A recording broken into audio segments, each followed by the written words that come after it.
संध्याकाळी साधारण 6:15 वेळ. अमेरिकेच्या व्हाईट हाऊस भागात नेहमीप्रमाणे सुरक्षा तैनात होती. सिक्रेट सर्व्हिसचे अधिकारी प्रत्येक हालचालीवर लक्ष ठेवून होते आणि त्यांना भेदून अवघ्या 21 वर्षांचा एक तरुण मुलगा हा अचानक सुरक्षा नाक्याजवळून आत शिरतो. त्याने लपून आणलेली बंदूक लगेच बाहेर काढत गोळीबार सुरू करतो. काही सेकंदातच संपूर्ण परिसर गोळीबाराने दणाणून सोडतो. या हल्ल्यात सुरक्षा अधिकारी देखील त्याच्यावर गोळीबार करत प्रत्युत्तर करतात आणि त्यातच त्या हल्लेखोराचा एन्काउंटर होतो. ही सगळी घटना घडली आहे जगात सगळ्यात सुरक्षित मानल्या जाणाऱ्या अमेरिकेच्या व्हाईट हाऊस भागात आणि या एका घटनेनं संपूर्ण अमेरिका हादरून गेली आहे.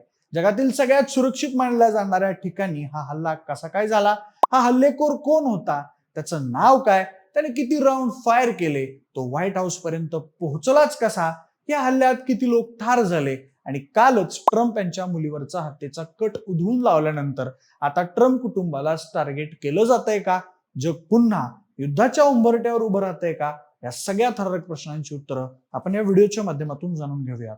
नमस्कार, मी प्रथमेश आणि तुम्हाला तर माहिती आपला विषयच भारी. म्हणजे अमेरिकेच्या व्हाईट हाऊस परिसरात झालेल्या या गोळीबाराच्या घटनेनं संपूर्ण जगाचं लक्ष वेधून घेतलंय. अमेरिकेचे राष्ट्राध्यक्ष डोनाल्ड ट्रम्प व्हाईट हाऊसमध्ये उपस्थित असतानाच हा प्रकार घडलाय.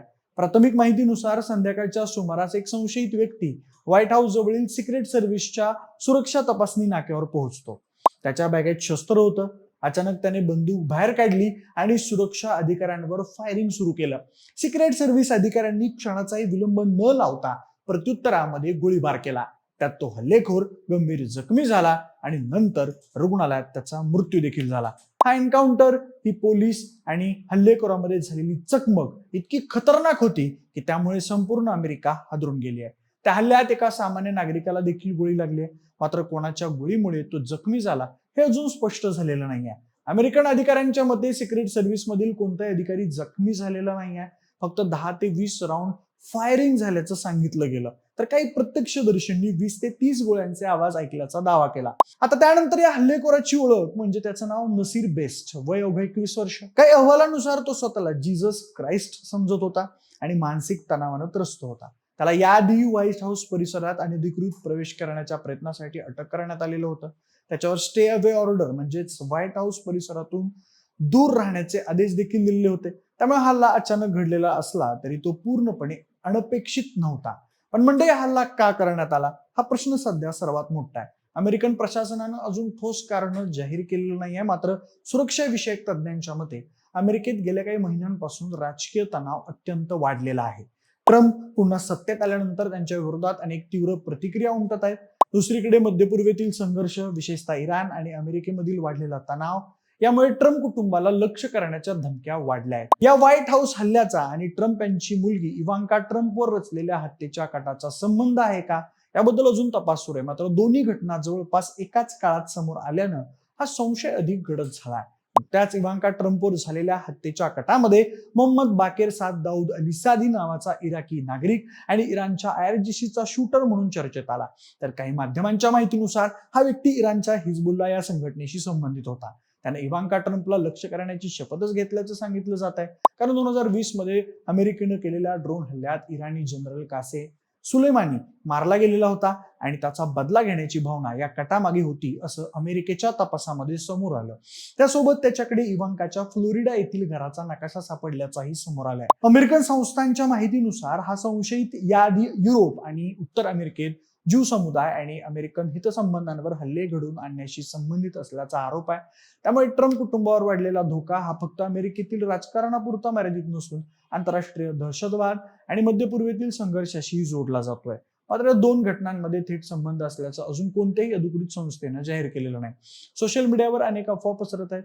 काही लोक हा हल्ला इराणच्या गटांनी घडवून आणल्याचा दावा करतायत, तर काही जण हल्लेखोर मानसिकदृष्ट्या अस्थिर असल्यामुळे हा वैयक्तिक प्रकार असल्याचं म्हणतायत.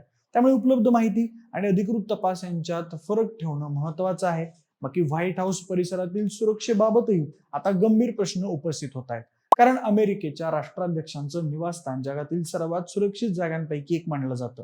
तिथला प्रत्येक रस्ता, प्रत्येक प्रवेशद्वार, प्रत्येक व्यक्तीवर अत्याधुनिक नजरेखाली लक्ष ठेवलं जातं. तरी देखील एका हल्लेखोराला बंदूक घेऊन इतक्या जवळ पोहोचता आलं, यामुळे सुरक्षा व्यवस्थेवर प्रश्नचिन्ह निर्माण झालाय. एक महिन्यापूर्वीच व्हाईट हाऊस डिनर दरम्यान देखील गोळीबाराची घटना घडलेली होती. त्या प्रकरणात कोल टोमस ॲलन नावाच्या संशयिताला अटक करण्यात आलेली होती आणि त्याच्यावर ट्रम्प प्रशासनातील वरिष्ठ अधिकाऱ्यांना लक्ष्य करण्याचा आरोप देखील करण्यात आला होता.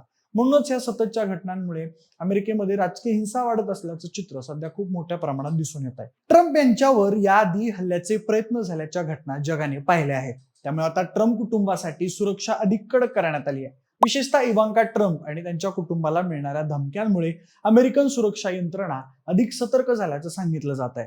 पण इथे एक प्रश्न निर्माण होतो की या सततच्या हल्ल्यांमुळे जगात पुन्हा युद्धाची परिस्थिती निर्माण होऊ शकते का? याचं उत्तर म्हणजे प्रत्यक्षात एका गोळीबारामुळे थेट जागतिक युद्ध सुरू होईल असं वाटत नाहीये. मात्र अमेरिकेचे राष्ट्राध्यक्ष, त्यांचं कुटुंब, इराणच्या संघटना, मध्य पूर्वेतील संघर्ष आणि अमेरिकेतील राजकीय हिंसा या सगळ्याच घटना एकत्र आल्यावर जागतिक तणाव नक्कीच वाढू शकतो. जर अमेरिकेला असं वाटलं की इराणशी संबंधित गट प्रत्यक्षात ट्रम्प कुटुंबाला लक्ष्य करत आहेत, तर अमेरिका आणि इराण यांच्यातील संघर्ष आणखी तीव्र होऊ शकतो. आधीच मिडल ईस्टमध्ये तणावपूर्ण परिस्थिती आहे. त्यामुळे अशा घटनांकडे जगभरातील सुरक्षा संस्था अत्यंत गांभीर्याने पाहतायत. सध्या FBI, सिक्रेट सर्व्हिस या संपूर्ण घटनेचा तपास करतायत. हल्लेखोराची मानसिक अवस्था, त्याचे सोशल मीडिया पोस्ट, त्याच्या फोनमधील माहिती, त्याचे कॉन्टॅक्ट्स आणि त्याला कोणाचं समर्थन होतं का याबद्दल देखील तपास सुरू आहे. पण या संपूर्ण घटनेनं एक गोष्ट स्पष्ट केली आहे. अमेरिकेसारख्या महासत्तेला देखील अंतर्गत सुरक्षा आणि राजकीय हिंसेचं मोठं आव्हान निर्माण झालं आहे. व्हाईट हाऊस जवळ गोळीबार होणं, ट्रम्प कुटुंबाला धमक्या मिळणं आणि मध्य पूर्वेतील संघर्षाशी संबंधित कट समोर येणं, या सगळ्या गोष्टींमुळे जगातील राजकीय वातावरण अधिकच अस्थिर होत चालल्याचं चित्र दिसत आहे. आणि म्हणूनच या घटनेकडे केवळ एका गोळीबाराच्या बातमीप्रमाणे न पाहता जागतिक राजकारण, दहशतवाद आणि अमेरिकेतील वाढत्या ध्रुवीकरणाच्या पार्श्वभूमीवर पाहणं गरजेचं ठरतं. बाकी मंडळी, तुम्हाला या घटनेबद्दल नेमकं काय वाटतंय आम्हाला कमेंट बॉक्समध्ये नक्की सांगा. सोबतच आपल्या विशेष वारीच्या YouTube चॅनलला सबस्क्राईब करायला अजिबात विसरू नका. धन्यवाद.